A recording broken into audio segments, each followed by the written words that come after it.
গানটোৰ কথাখিনি অলপ মন কৰিব। Would you know my name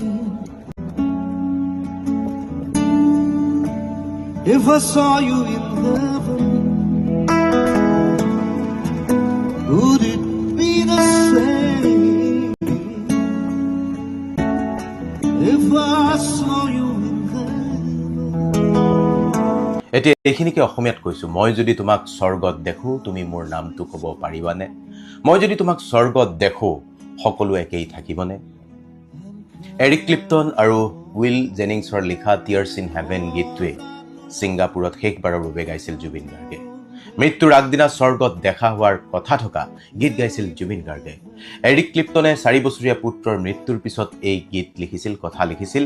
আৰু জুবিন গাৰ্গে গোৱা এই গীতটো কাকতলীয়ভাৱে মিলি গৈছে নেকি জুবিন গাৰ্গৰ নিজৰ প্ৰেক্ষাপটত। কাকতলীয় যদিও গীতটোৱে কোনো সংকেত আছিল নেকি জুবিন গাৰ্গৰ বাবে। আৰু এৰিক ক্লিপ্টনৰ গীতটোৰ শেষত কি আছে জানে? Beyond the door there is peace I am sure.